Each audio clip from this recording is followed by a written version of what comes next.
19th. Bill Roll call, Clinton's please. birthday, Bill Clinton's birthday. 68 years old.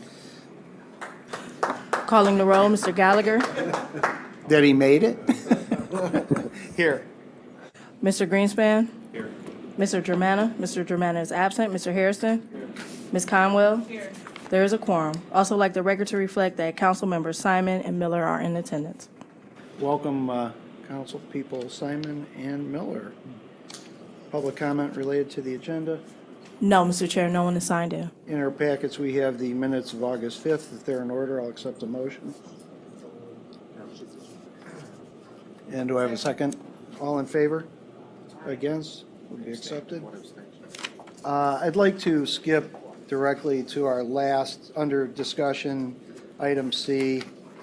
There was a concern regarding a request by the Inspector General for security camera access. Sheriff, could you just give me a rundown on when the request was made, who made it, and what was granted, and where we stand?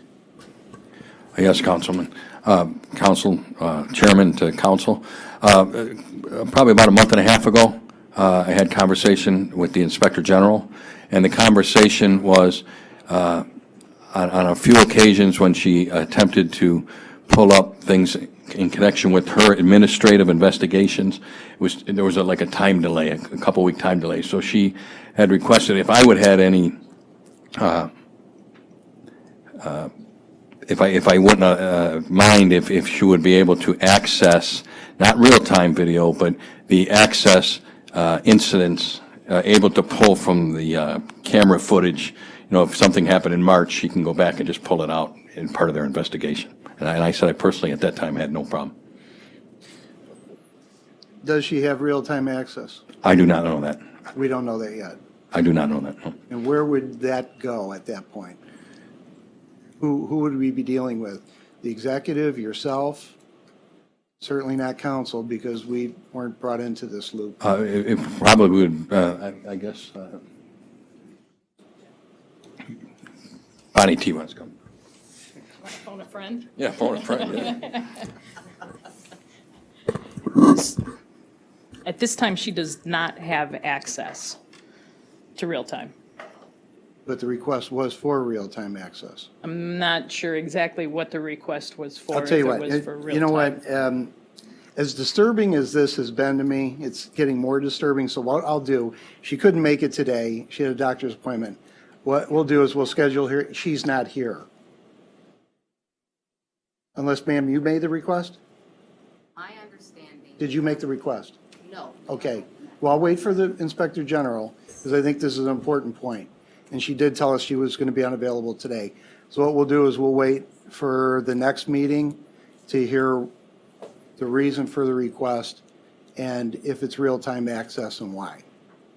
But neither one of you were given a reason other than there was a delay in turning over.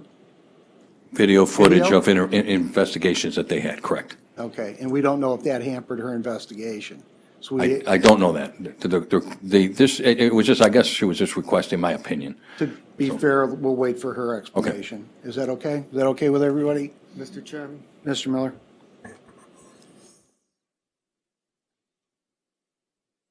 I just got to express a concern about how information was put forward. Because at the last council meeting, when we discussed the IG charter amendment, it was explicitly stated that the Inspector General had real-time access, and this was used to defeat that amendment. And now that's looking pretty questionable. And I just express my concern about that. Mr. Chair. Mr. Chair. Madam President, just a moment. I think the Inspector General failed on the merits and not this. And I'm still disturbed, and even more disturbed, that this day, 2 weeks later, 2 weeks to the day later, or a week to the day later, we still have no communication from the IG as to what this is all about. I was told from our staff that it was real-time access. We don't know if it is or it isn't. We don't know what the request was. We don't know if it was in writing or verbal. We don't know anything. But the merits put the Inspector General on the sideline for a year, in my opinion. Madam President. Yeah, I agree with Mr. Gallagher that this was a side issue, but Mr. Hairston and I, in fact, I tell you exactly when it was the day that we had the donuts for the employees. We went up to Sergeant Bradley's office just to review the footage and how it works, and, and he showed us all the security cameras, and he indicated to us that it was available. So, we weren't operating on hearsay at that point. We took it upon ourselves, and Mr. Hairston can kind of chime in. We actually went and they told us it was. But what we have is a lot of people saying that. So let's wait for the Inspector General. I do find it odd that since the last meeting, she's had 7 days to contact me or anybody else on this council, or as far as I know, the executive, and I don't know of anybody that's been contacted. Mr. Cologne, have you been contacted regarding this issue? Mr. Chairman, I have not. I don't believe that she would contact me, though. Okay, well, and here we are. We don't know who's contacting who. So we'll wait for her, if in 2 weeks we can get her in and get an explanation as to what this is all about. And just as a follow-up, I think this is a legitimate question. This is the nature, the reason that we have checks and balances in government, and we're trying to delve into the truth of what it is. And we're not here to defend the administration. We just want to find out what the truth is.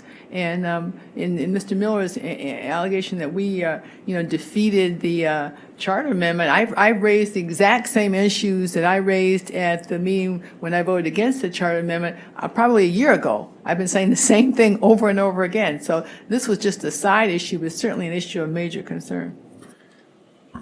Mr. Miller.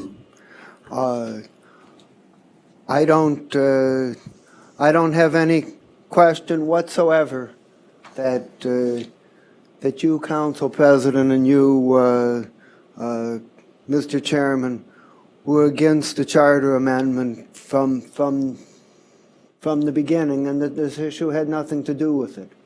However, there were other members of council who were undecided, and I think the way that information was presented had an impact. So, and I don't think there's a whole lot of question about that. Thank you.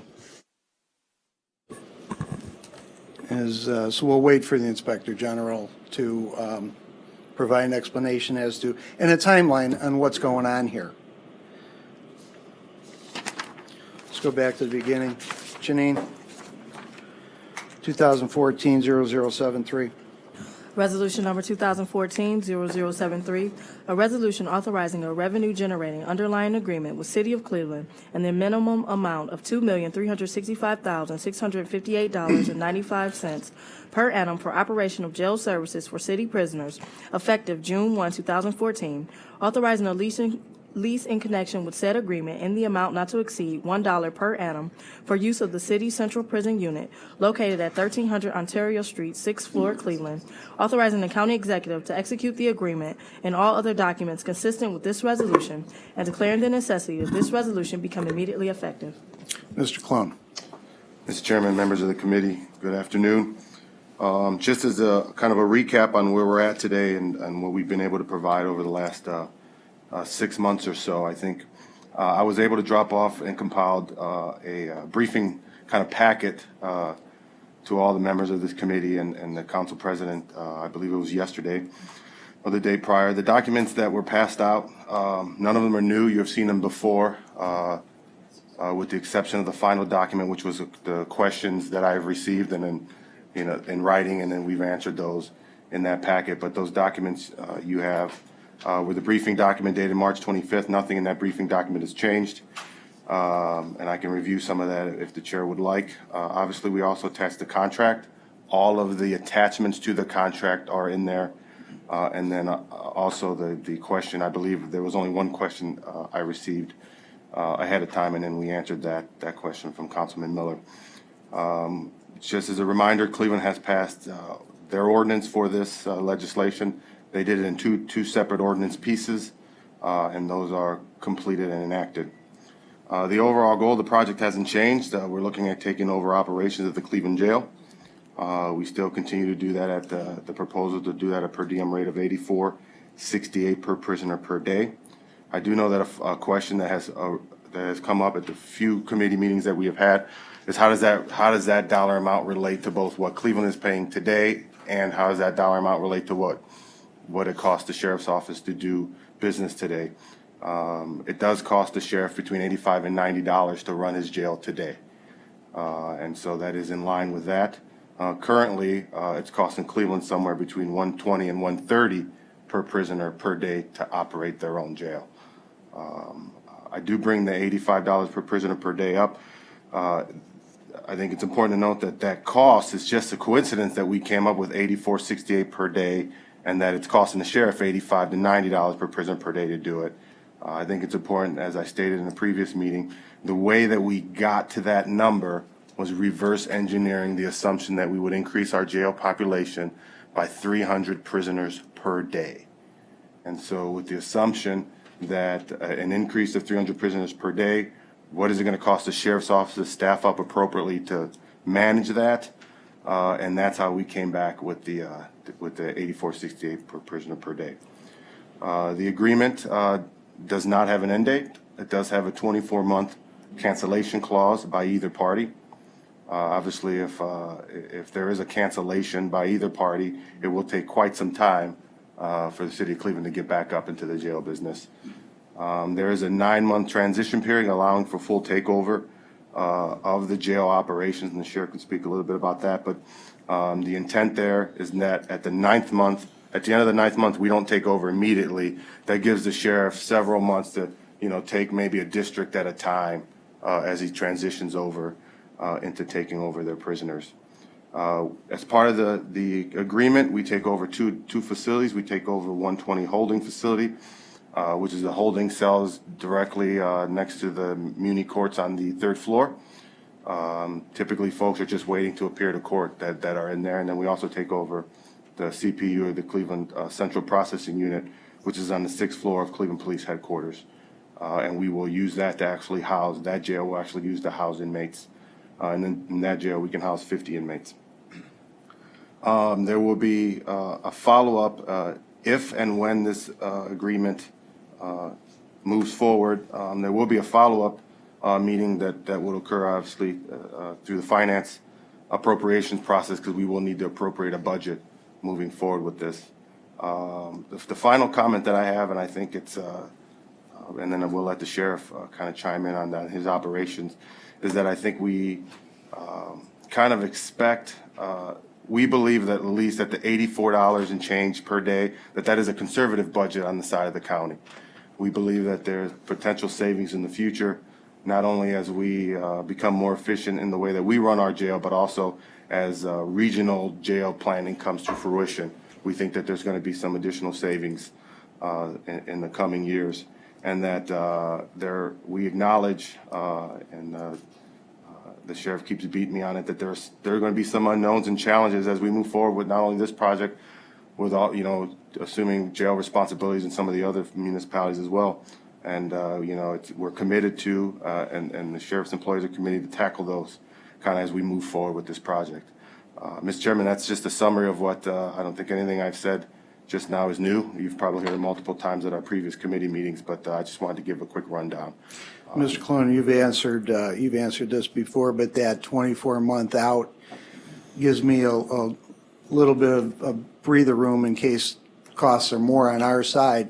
If they're going to be more on our side, we would renegotiate that, correct?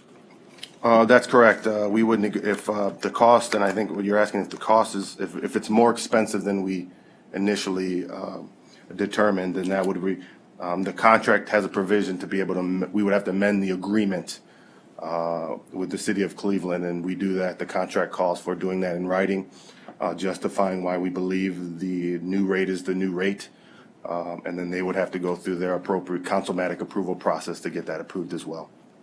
We've taken our time on this because it is so important, and we appreciate Cleveland's letting us take our time. And I've asked the committee to submit any questions that they do have. I talked with Mr. Germana, and he's okay with it. The only one right now, Mr. Greenspan, he has some questions, and I've asked him to submit those to you, and hopefully by the next meeting we could get those answered. I want everybody to be comfortable. But my plan, if everybody's okay with this, is to move this to a second reading, bring it back into committee, and if we're all on the same page, at a meeting in October, we'll move forward on the third reading and passage of this. Is the committee okay with that timeline? I've talked with the sheriff, and he's comfortable with that timeline also. Does anybody have any questions regarding that? So does that sound fair? Mr. Chairman, that sounds fine. Thank you. Okay, so Mr. Greenspan will submit those. So if I could, I'd like to have a motion on 2014-0073 for second reading. Do I have a second? All in favor? Aye. Against? Thank you. Yes. So we just send it to council. We just send it to council for second reading. We'll bring it back. And when all your questions are answered, we'll move it out. We'll move it out, and hopefully in October, have that third reading passage.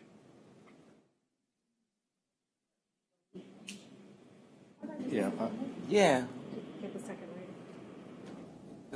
Wasn't there Either way. something, Councilman Miller, that we've done this before, but I. send it back to, plan to send it back to committee if you have more We've done that before. And that's what I'd rather do that, but if the committee wants to do something I different. was unaware. I'll pull back my second. I'm not in favor of that concept. Do I have a second? All in favor? Aye. Against? Nay. Okay, we'll do that. 6 of this, half dozen of the other. Okay, Mr. Cologne and Okay. friends from Cleveland, we'll see you in October. We'll let you know, so you don't have to come to another meeting. Unless there are questions, I'm hoping those will be taken care of. Thank you very much. 2014-203.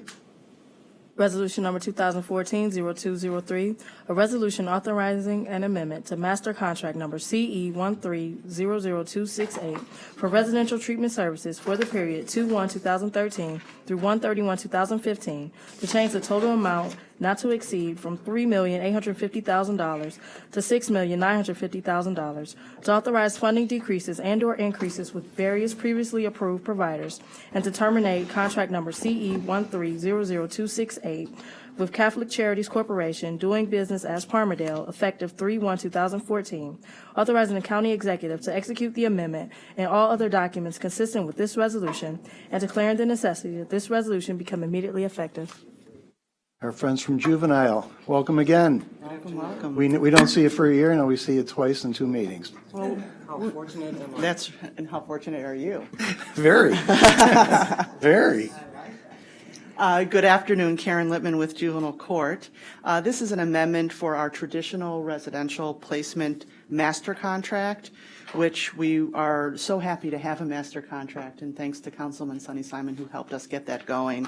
It's really actually been so much easier for us at the court with the master contract concept that we haven't been coming back here, not that we don't love seeing you all, multiple times to shuffle our funds around. This is some additional funds that we need based on some increasing average daily populations and some length of stays that have increased. So we're adding $3.1 million to the traditional residential contract. We've given you lots of information on our providers in the past. We're happy to do that as well. We've really instituted a quality assurance program with all of our community-based providers as well as our residential providers, going out to each provider and looking not only at the fiscal plan, but the programmatic pieces, recidivism, and all of those other fun items that we try to look at to make sure that we have good licensed programs for our youth, as well as having them meet the needs of the youth. So we're happy to provide any of that information for you if you'd like it, and we be happy to take any questions. And if I may just amplify a little bit what Karen Lippman said, I'm Marina Cavallot, Court Administrator for the Court of Common Pleas Juvenile Division. Mr. Chair, council members, thank you for this opportunity. We basically need to request this amendment to the contract because, A, we believe we were underfunded for our residential placement needs for this year, And B, due to the closure of so many ODYS facilities and unintended consequences of, you've heard about Senate Bill 337, our numbers of juveniles that we have placed in out-of-home care has risen dramatically. And perhaps I should just share a little bit of data with you. In the year 2000, there were 654 youth that were removed from the community and placed at ODYS, the county's youth development center, or private placing agencies. In 2008, because of our efforts to only remove if we absolutely had to, we reduced that 654 to about 475.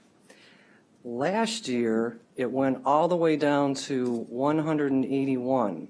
When I appeared before some of you last week, we indicated to you that we had the lowest record of commitments to the Ohio Department of Youth Services in the recorded history of the court. That's a phenomenal thing. But there's always another side to the coin. If we cannot or will not or may not commit to ODYS, sometimes we have to place kids somewhere. And the assessments that we do, coupled with the public safety risk and any kind of unique nature of the case, drive where the kids might go. This year, we're on pace to have well over 250 kids placed outside of the community.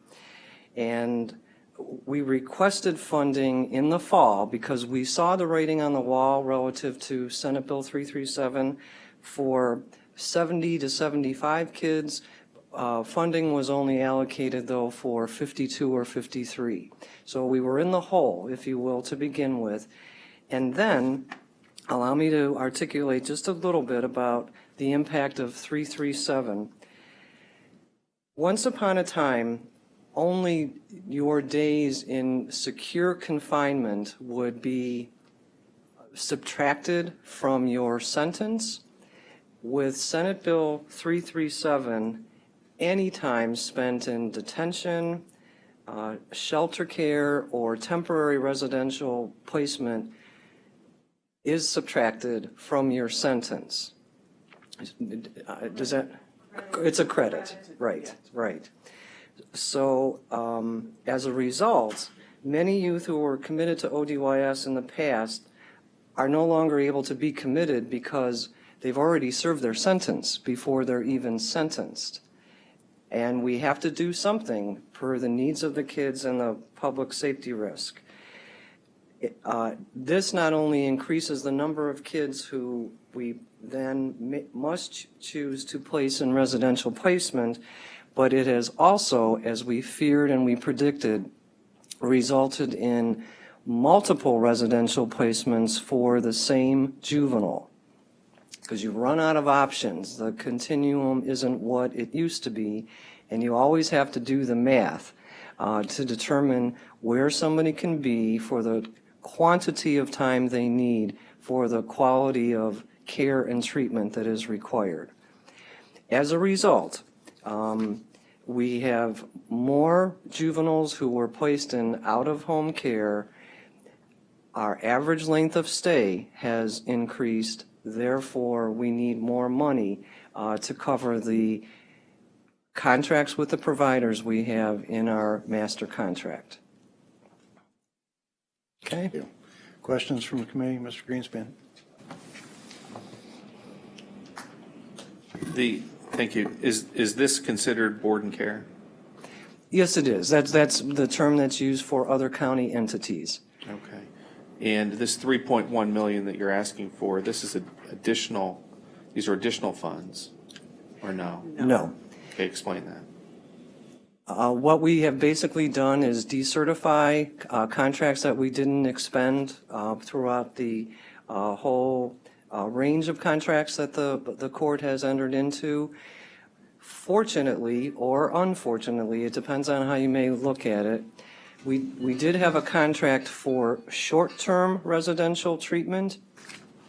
We are underspending in that contract, so we are shifting some of those dollars from the short term to the long term. It's good because we have money. It's not so good, though, because if you have to commit or place juveniles in longer-term residential treatment, it costs more. And then the third thing is the court does have some revenue-generating mechanisms, and as is always the case, pursuant to appropriate fiscal principles, when we have a shortage somewhere, we contribute from our own coffers to help pay for our bills. Okay, so as I look at the resolution, where you, Beechbrook as an example, we're amending their contract to be zero. So I'm assuming that you're taking money from that contract and applying it towards this need. No. So, wait, so you're looking at, tell me what you're looking at again, please? On our agenda, it's page 11.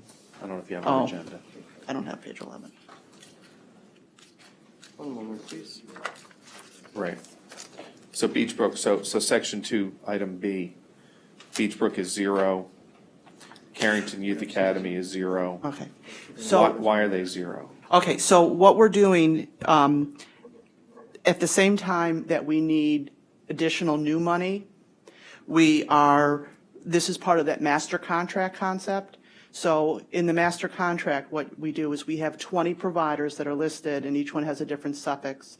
And it allows us to resert the funds as certain providers are being used or not used. So when it says that the amount is zero for an individual provider, it means we're not increasing or decreasing it. But that doesn't have anything to do with the $3.1 million, because if you add up these numbers, it won't equal $3.1 million. These are increases and decreasing on the existing dollars that are already on the contract. All right, that I understand. Okay, thank you for that. So the 50,000 for Applewood as an example, where's that money coming from? So if you take all of these numbers, A through S, it should comes out to a net zero.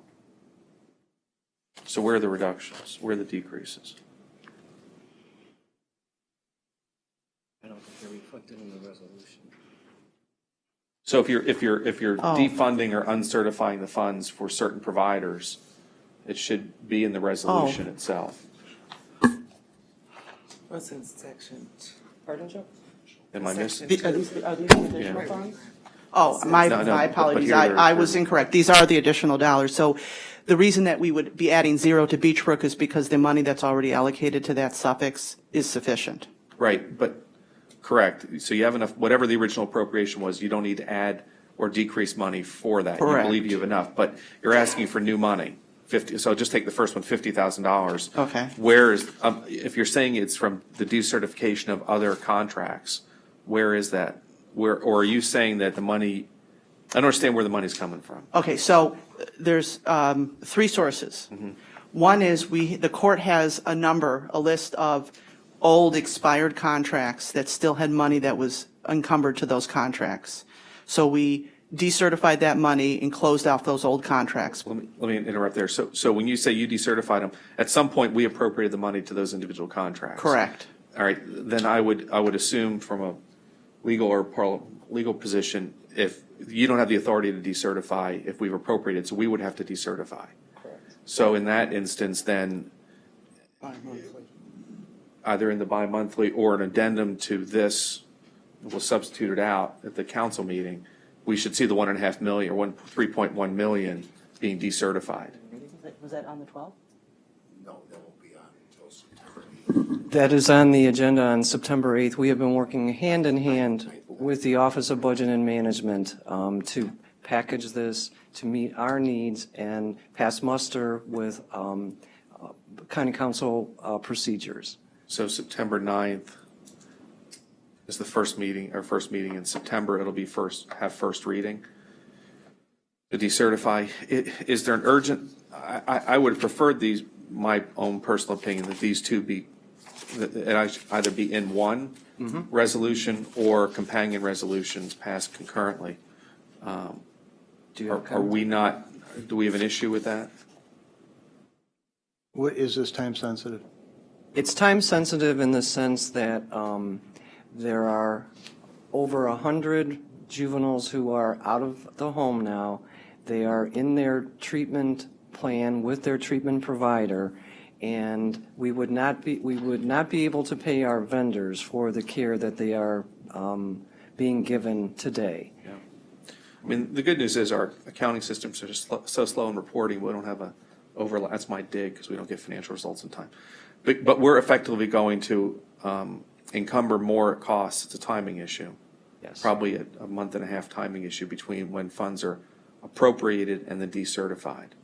Is it possible for us between, I don't have an issue moving this forward, but to amend this resolution with the decertification? Is there any issue why we could not do that and not wait until September?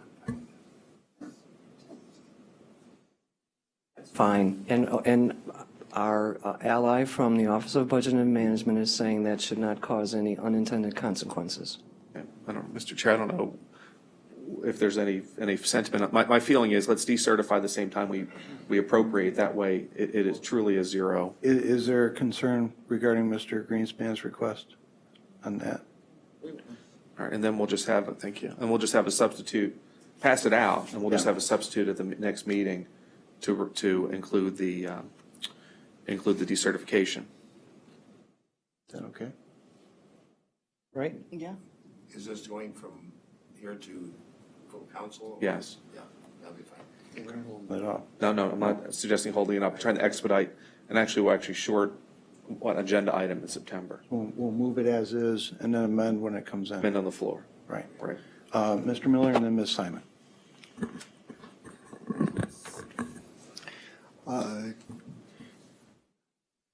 You're saying that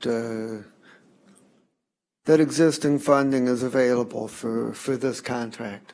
The question I have is about 2015 and beyond. As this contract only goes the first month into 2015, and my question is whether you're anticipating having to request additional money for 2015 and 2016, and if so, to give some idea of what you think the size of that request might be. Thank you, Mr. Miller. And your question actually allows me not to use as my parting comments what I intended to say.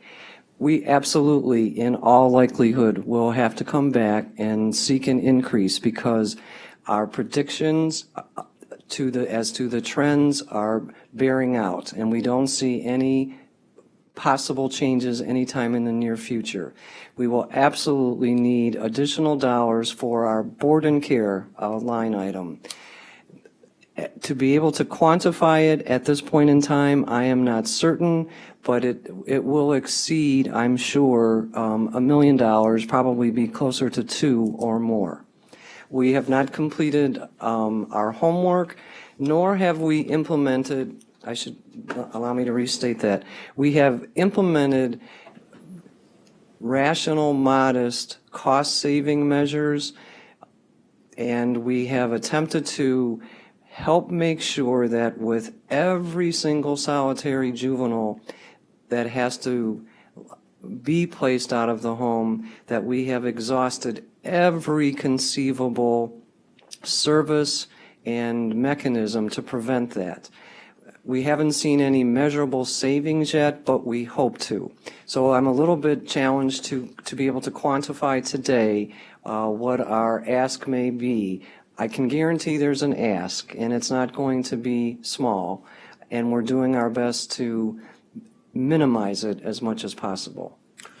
I would just bring to your attention that the administration is going to submit to council a proposed set of changes at the first council meeting in November, which would be an update of the 2015 budget. So I would just ask you to work with budget and management, and hopefully you and they can agree on a number and get that factored into their presentation to us as part of that second year of the budget process. Our conversations and even meetings have already commenced, to assure you. We're talking about the RFP. Sure. Something else, if I may, that we are really in the midst of right now is because this master contract does expire in January of 15, is we are right now in the midst of a new RFP process for all of our residential programming. And we're actually, because we've got the two programs, we've got the traditional residential, which we're talking about today, and we also have our Youth and Family Community Partnership Program, which is the shorter term program. We are sort of trying to get those two programs to work better sort of in tandem with one another. So we're making some real drastic changes to how that Youth and Family Community Partnership, or YFCP program, is working, where it's going to be much, much shorter term stays for youth, 30, 45, maybe 60 days, with an ability for them to go back after a month in the community for a booster or a refresher of maybe a week or so, to minimize their stay out of the home and really work more intensely at that transition to keep them more stable in the community and at home.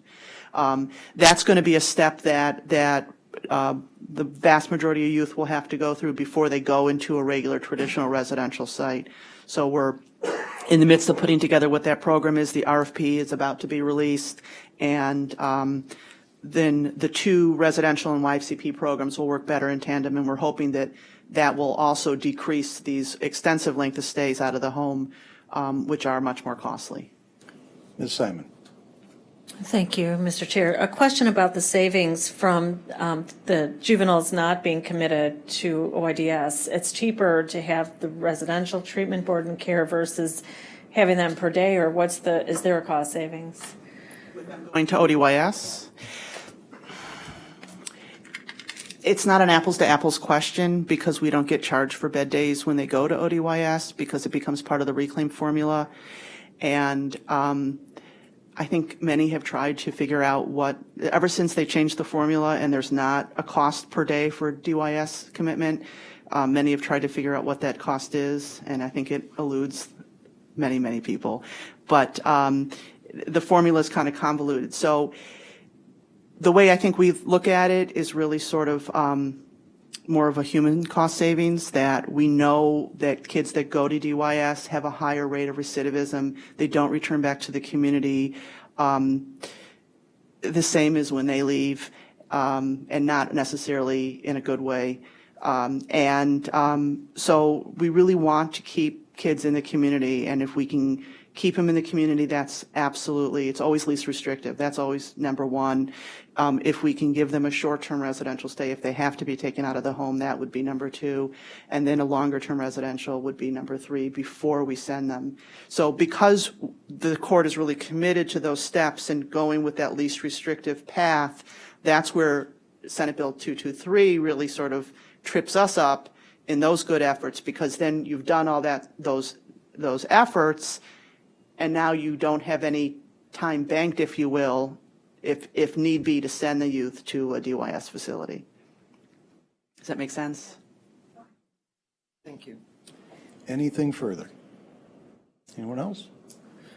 Okay, because of the testimony of time-sensitive nature of this resolution, I'll accept a motion to move Resolution 2014-0203 to the full council under second reading, suspension, recommendation of adoption. Mr. Chair, I make that resolution with the caveat that we receive the amended, that we substitute. We have that understanding. Then I'll make the motion to send to council second reading suspension, Resolution 2014-0203, with the provision that that this be substituted with the items decertified. Second. All in favor? Aye. Against? Great, we'll see you then. And again, we thank you for your kindness in waiting on us when moving into the building. I'd like to go under number 6, discussion emergency plan regarding Lake Erie algae blooms or alga blooms. Mr. Mills.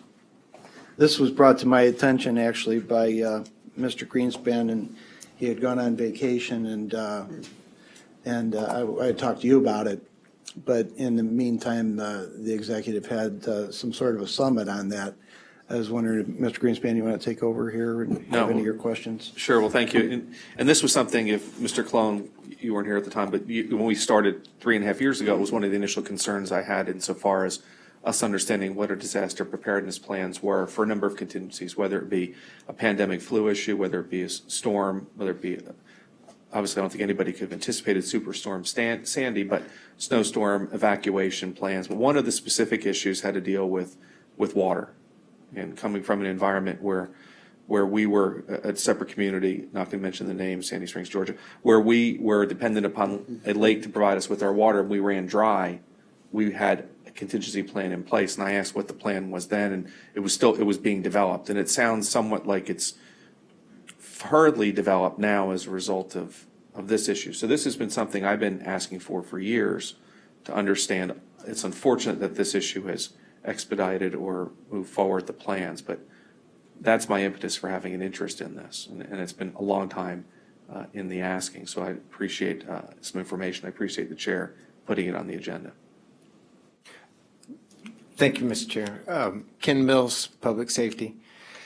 We had a meeting today with we had the work group, had everybody in. Everybody shares your same concern. That was one of the first things when the incident over Toledo took place that we thought of was our plans. Are they solid?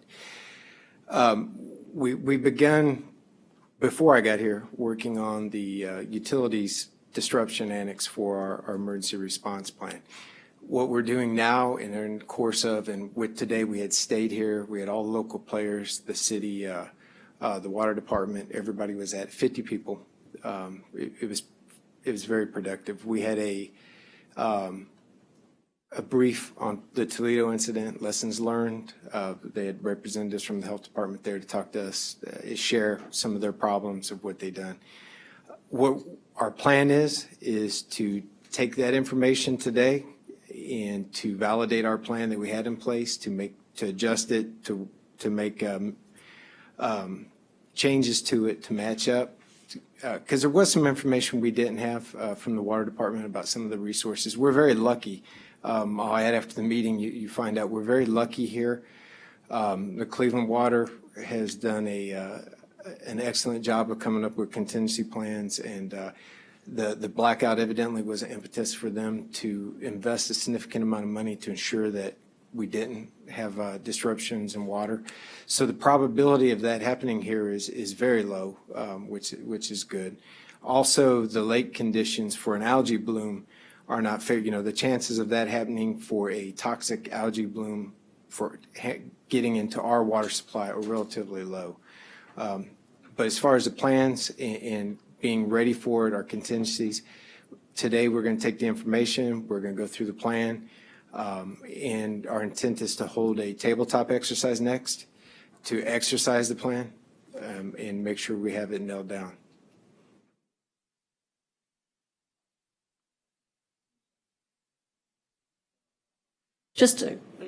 I want to follow up to your statement that it's unlikely we'll experience a bloom here. Is that in the near future? Is that just a statement? Well, that's a statement for what everybody predicts from the water company and some of the other scientists. There's always a chance for a bloom, but the conditions are not the same over here in the Central Basin as it is in Toledo to get that substantial bloom of toxic algae to affect the water supply.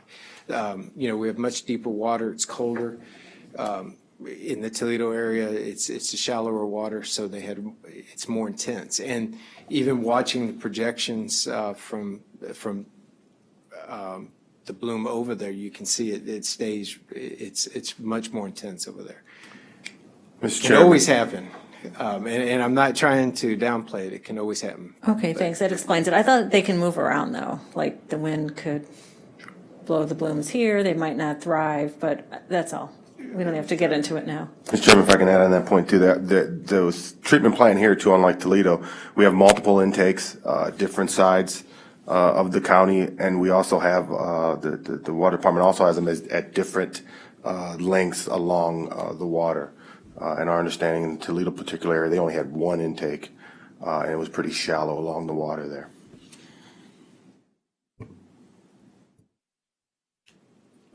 Thank you. Will we have an opportunity to see whatever the plan is? Oh, absolutely, sir. Okay. When, I'm assuming there's some modifications to the existing plan based on what happened. When is the new plan expected? It's got to be ready for the table, a draft for the tabletop exercise, then it'll be modified again. I'm assuming there'll be some lessons learned from that. What's the timeline on that? I haven't established one yet, sir. All right, if you could keep us informed. One of the lessons learned, previous experience was we maintain storages of bottled water and potable water. Is that currently in Cleveland's water plan? Do they store water for an emergency situation? You know, it doesn't have to be this type of bloom. I mean, we could have, you know, we know what the EPA is trying to do. We could have, you know, some toxic issues. We could have a contamination from a ship that leaks oil, as an example, and shut down some of our intakes, if not all of them. So we don't have to have a disaster or an issue like that to have something come up. I'm just curious, because that could happen on a moment's notice. You know, where, you know, if two tankers collide out there and we get some toxic material in the water and the water system shuts down, what's the immediate, it happens at, God forbid, but it happens at 3 o'clock today, and at 3:10, the water's turned off. How do we get water? Council, I don't believe that their plan calls for a stockpile of bottled water to go out. There is, and Roberto, you can help me here. They have reserves. Correct. And that, the reserve water would still be good. They would shut down the intake, but there's X amount of water on reserve to go out. So it wouldn't be like an immediate shut off of your water Sure, reserves. and we can find that out. I mean, they do have their tanks. They do have the reserves that are located in their current tanks of clean drinkable water. We can find out the quantity of that. But again, just so we're clear, I think the annex that the director is going to share with you, it's a utility disruption annex. So any disruption in water service is what's important to us. Doesn't matter whether it's algae or terrorist attacks. So what you're going to see is an annex that talks about all disruption utilities, water being one of them. Is there an issue, as we learned with drinkable water, with potable water, but also in fire suppression, as an example? You know, we had to have tanker trucks follow our pumpers because we didn't have enough water pressure going through our system to put out a fire. That's how low the experience I lived through was. So I just want to make sure, you know, we think more beyond just the drinkable water scenario, but you know, you get a fire that's a single structure fire, no water to put it out, it becomes a larger issue. So that's also part of I'd like to understand part of that plan as well. Yeah.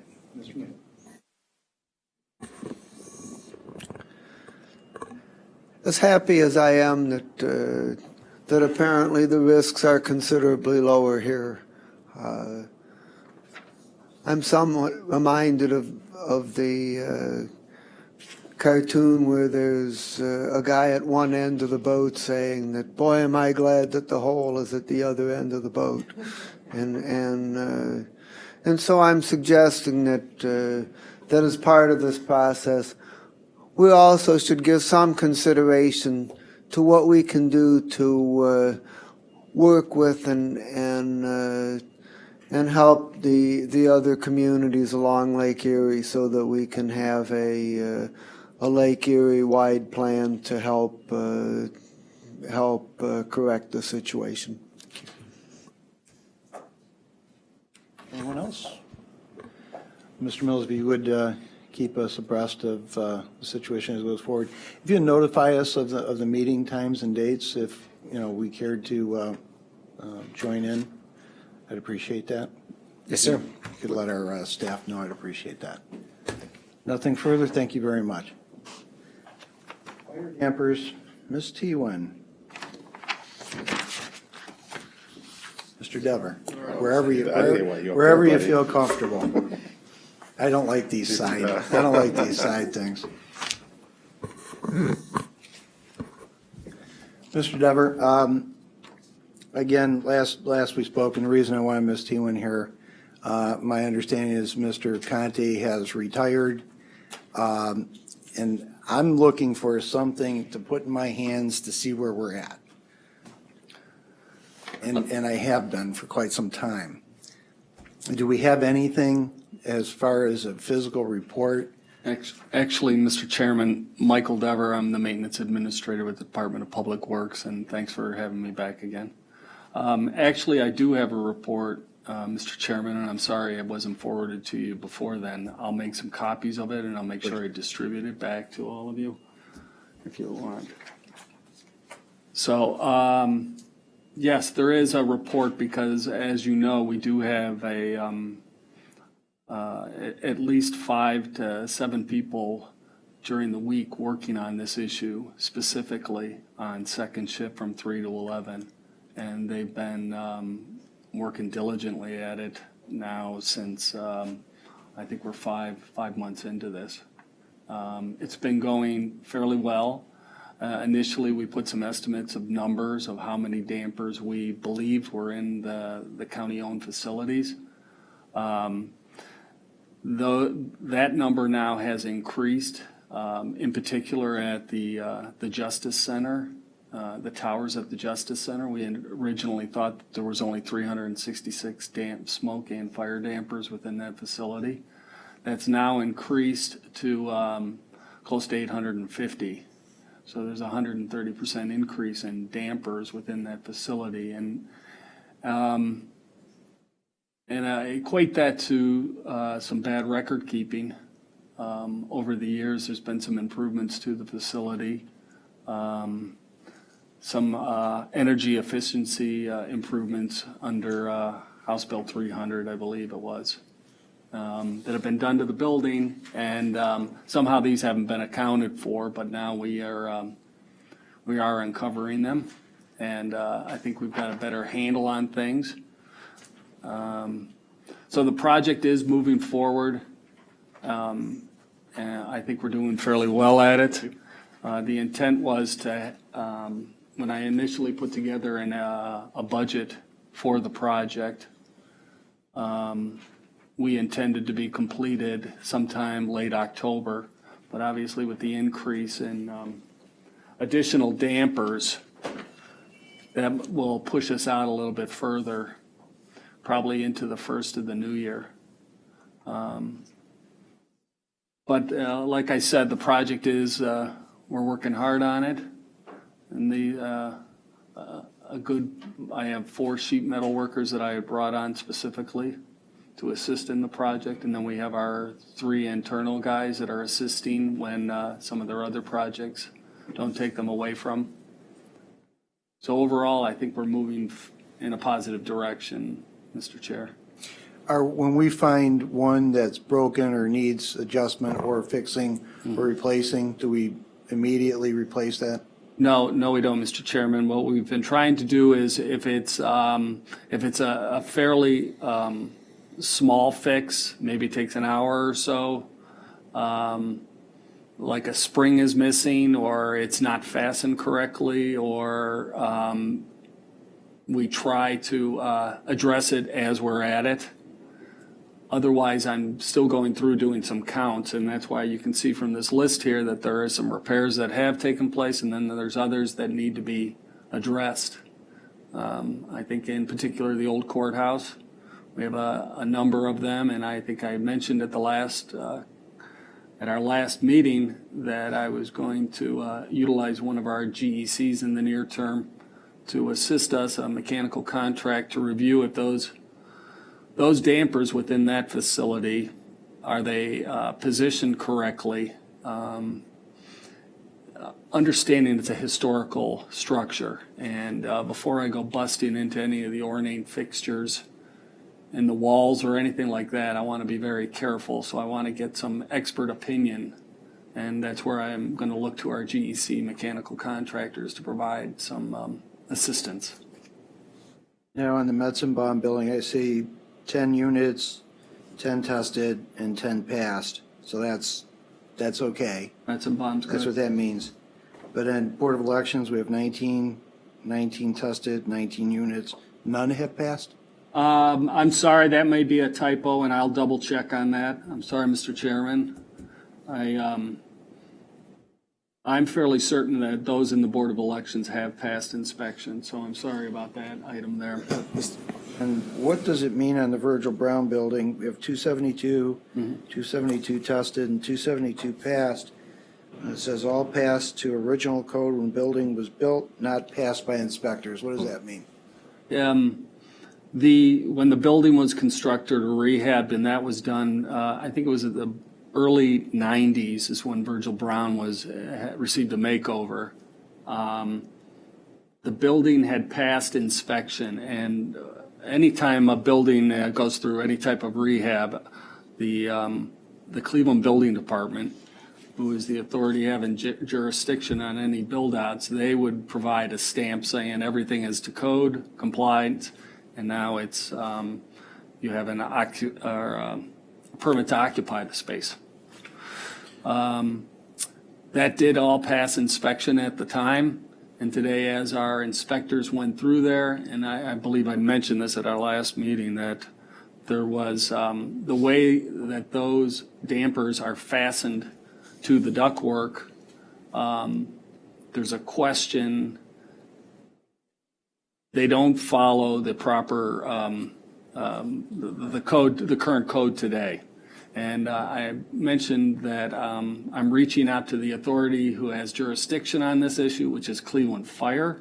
I've spoken to Assistant Chief O'Toole. We're communicating on this. He's going to hopefully provide, bring one of his staff members out so he can actually view this and provide his opinion on it and see if it does pass the code today. But it's, when they originally went in, those 272, they did pass code. Okay, and the way they're attached to the structure today, they don't pass code. So if we do a makeover within that facility, then they have to be up to code. But we're not doing any type of makeovers, and it's similar with a lot of these other buildings too. Until you do change to that respective floor, any type of build out or anything like that, then we have to bring it to current code. Okay, under the 1,503 that have been tested, or I should say the total units of 2255, how many fixes and replacements are there? I can get you that number specifically to each of those. Many of them, obviously, after we opened them up, tested them, and they passed. Then there was just some very minor repairs, be it a spring that may have been missing or very minor issues. So the items that need to still be taken care of are some of the larger ones, be it if the damper isn't installed correctly. Now, when our guys go into the duct, inspect it, it has to be adjusted in some fashion. Yes. Do they sign off and say, Yes. these are certified, which is why the sheet metal guys were doing it. That's They're correct. certified to do this. That's correct. Do they have to tag that like they do fire extinguishers? Well, or- it's actually, there's the reports. And The that's what- report is basically the that's- tag? Yeah, and per the ordinance that was passed, there is those respective reports that we are to generate, and that's what we're basing this all on, is put that report together, specifically where that damper is. If it's up in the corner here, it'll notify this room in the southeast corner of the building. It's where the damper's located, and if it's functioning, and then there's a sign off to it. Okay. And I had heard there was one judge upset we disrupted her courtroom. I know we're trying to be sensitive over there, but we don't want to be disruptive. And I know this is a difficult process to go through, not to be disruptive, but I kind of heard about it, so. That was in particular, Mr. Chair, is why we put this on second shift, is to be the least disruptive to the public that utilize our facilities. So we've purposely put these guys on from 3 to 11, and it's worked out well. We've had a few issues we're over in jail 1 right now. And collaborating with the corrections officers to make sure that we can get into certain spaces within the jail. So there's a little bit of a challenge going on over there, but the sheriff and his staff have been very helpful in trying to accommodate us. I appreciate that. Any other questions, Mr. Greenspan? Great, thank you. So looking at the old courthouse as an example where you've identified 160 have been tested, but only 55 pass. What's your timeline for dealing with the ones that haven't passed versus the ones that you haven't had a chance to inspect yet? Unfortunately, with the old courthouse, the historical nature of the facility, and that's why I want to bring in a mechanical engineer to do some proper analysis on this. I don't have a hard time frame on that. I first need to bring the mechanical engineer in, and Mr. Chair, you had mentioned that maybe this might be one of those projects where we'll actually contract to do something with it. But until I bring that mechanical person in and to provide an assessment and to look at the issues that we're facing there, we've identified where they're at and whatnot, but I'm hesitant to bust into certain parts of those ornate courtrooms to just go and check it. We're working through the problem, is what I'm trying to say. Two other questions. On the Virgil Brown building, where you've got the double asterisk and reading down, it says it passed when it was originally built, but not by inspectors. Are you saying that it failed the inspection, or you failed to test? It currently fails. No, we tested them. They all are operable and they are working. It's how they're fastened to the current ductwork is the issue. So, and there's brackets that hold it on, and those are supposed to be kind of like a spot weld put on them to hold them in place. There's screws being used to hold them in place. And that's the challenge right now, is to say, are they functioning? Do they work? When they passed code when the building was remodeled. The code's changed since then. And the codes changed constantly. I'm sure all the codes for this building are completely different from the Justice Center itself. So bring me to the Justice Center. On the Justice Center, when we had the issue, a year ago, where smoke filled, and we were told that we weren't aware of it, but there was a suppression damper environment in place that was electronically being monitored. So are we saying now that the nearly 500 additional dampers were not on that monitoring system? They weren't part of that monitoring system, no. Were they in the same so yeah, they typically are triggered by heat then. So if heat ended up coming into the ductwork, that's what shuts the damper itself. So they'd be between two censored and monitored and automated items. So if you had just a single I'm oversimplifying, but if this pen was a single ductwork and you had electronically monitored units on either end, was there an unknown damper in the middle? Yeah, that's how it's probably a good way to characterize it. Yes, that's with that too is, I'm sorry, you're basically correct on how you're. I don't have any other questions. Mr. Miller.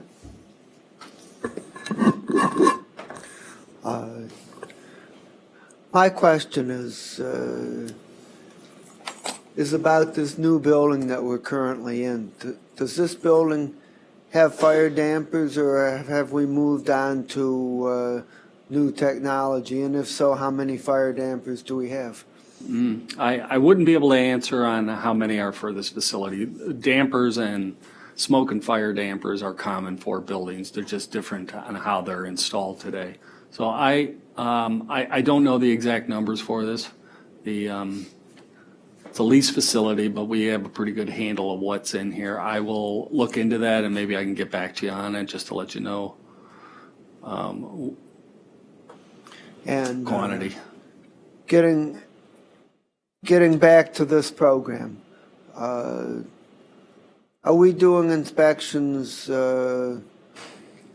only in buildings that we own? What are we doing in buildings that we're leasing? We are not doing anything in buildings that we lease. Per the fire code, that they're supposed to be inspected every 4 years, and that's the responsibility of building owners. So that falls back on, those that we lease from. Do we make any inquiry to ensure that that in fact is happening? I'm not involved in the leasing of facilities, but I can check on that. I think we should. We wouldn't want to have a safety problem in a building that we're leasing any more than one that we own. Like this one. We're leasing this building. Like this one. Done? Yes. Ms. Conwell. And me and Dale think alike, because that was one of my questions. But back to the original point with that Councilman Greenspan brought up, all passed to original code when building was built. I'm just wondering,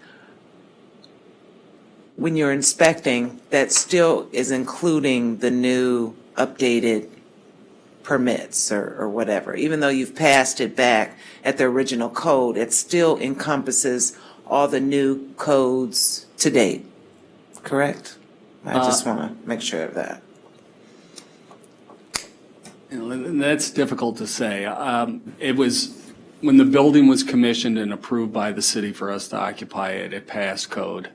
It's much like a fire suppression system. There's a lot of old buildings that don't have sprinkler system that run through them. And the older buildings, because it wasn't required at the time. It's much like, I was over at the archives. There isn't a fire suppression sprinkler system throughout that facility, even though, so it's not required for it to be there because it's. I'm just wondering, is that safe, though?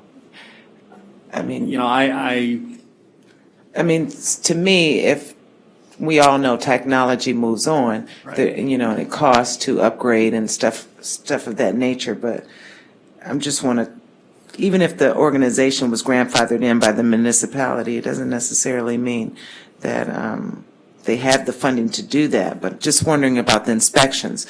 Are they told this is where you should be, Well, I'm not sure about that. It's difficult to continue to be upgrading your facilities. Obviously, the value of facilities continues to drop, and when people try to attract tenants or something like that, the place that's got the most bells and whistles are going to attract them, and the market probably determines. Right now, there isn't a code or a law out there requiring people to continually upgrade to meet. They're meeting a certain threshold on fire safety for those facilities, and I'm not sure where that threshold is, but.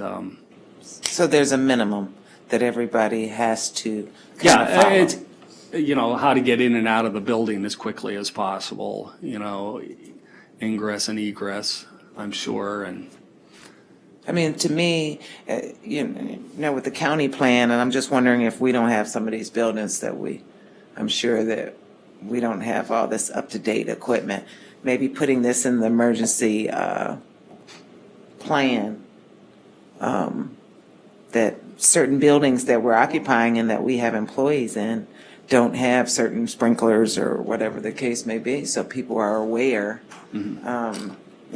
Most people think, everything's modern, everybody's got sprinklers. Everybody thinks that unless you're in a house. Right. So just wondering if we could move forward and have that included. If it's not, it should be. Can look into it. I'll make some inquiries. Is that fair enough? Okay, thank you. If you could provide that information we requested. Thanks. I can have those reports put together and I can forward them to you, okay? Good, thank you. Thank you. Miscellaneous business? Nothing? Nothing? Nobody? You know what, I'm looking at a couple weeks, but let me contact the Inspector General, make sure she can get here. I'll do it on her calendar if I have to. I'm going to see her, we're going to see her Monday morning, and maybe I can get that information out of her Monday morning. And if I do, and you're not available, I'll make sure you get a copy of what she says. So maybe we could take care of that. So we'll leave that kind of open right now. That's okay. Other public comment? No, Mr. Chair, no one is signed in. Thank you. We're adjourned.